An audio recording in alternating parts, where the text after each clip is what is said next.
شوفوا انا بعدني ما ناشرة عام، مجرد دخلت على الريكوست على ستورياتي، يعني على التعاليق اللي على الستوري، انصدمت بكمية الاستشراف اللي دا يسووها، ولد وبنات سوا. ايش دعوة كل من عليه بنفسه. انتو شو عليكم؟ انا عندي اظافر وراح ازور، انتو شو عليكم؟ زين انت عندك اظافر شلون ما تصلين؟ منو قال لكم انا اصلي اصلا؟ عندك اظافر هاي شلون تصلين؟ منو قال لكم اصلي؟ منو قال لكم؟ انا ناشرت لكم وانا على السجاده؟ لا. منو قال لكم انا اصلي؟ ما اصلي. هاي الاظافر ما تدخلني الجنه؟ انا منو قال لكم اريد ادخل الجنه؟ ما لكم علاقه. شو وقت تستوعبون انه كل من عليه بنفسه؟ ليش تتدخلون؟ على شنو تتدخلون بغيركم؟ باسلوب حياه غيركم، كل من عليه بنفسه. ممكن انا عند الله احسن من عندك انت اللي دا تصلين ومستشرفه براسي. كافي عاد كافي.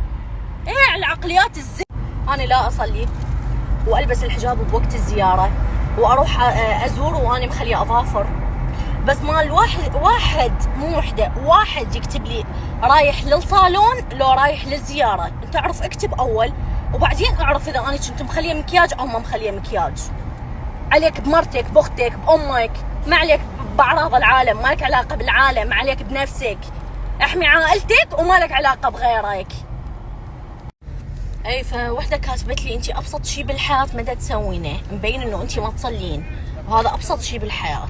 زين اوكي، الابسط من انه اني اصلي، يعني اني مو اصلي وانافق او اصلي واذم غيري، اصلي واحكي على غيري. لا، انا ذني كلن ما اسويهن، او ممكن حتى اذا اسويهن بس انا ما اصلي ومن جوا لي جوا.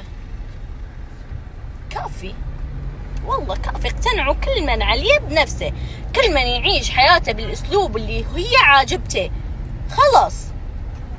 ما له داعي احد يتدخل بحياة غيره، ما له داعي احد يعلم. يعني احنا كنا نعرف انه الصلاة اوكي عمود الدين، او احنا ما يصير نروح للزيارة واحنا مخلين مكياج او احنا مخلين اظافر، كلنا نعرف، بس احنا بدنا نسويهن. فيعني ما يحتاج تجيني تذكريني او تجي تذكرني، ما يحتاج ابد والله. انا اعرف ودا اسويهن بكيفي. أنا أحسن من اللي يصلون؟ أي طبعا أنا أحسن من هواي ناس يصلون وملتزمين بالدين. أنا أساعد ناس هواية، أنا ما أنافق، ما أخذ غيبة، ما أسوي هاي السوالف اللي يسووها اللي يصلون من جوا لي جوا، ذني كلن أنا ما أسويهن. يمكن أنا عند الله أحسن من هواي ناس يصلون ويصومون وهواي يسوون شغلات ظاهرية، بس هم من الداخل لا، سم وحقارة وكل شيء يغضب الله هم مسوينه. يعني أنا عند الله ممكن أحسن من 1000 واحد يصلي.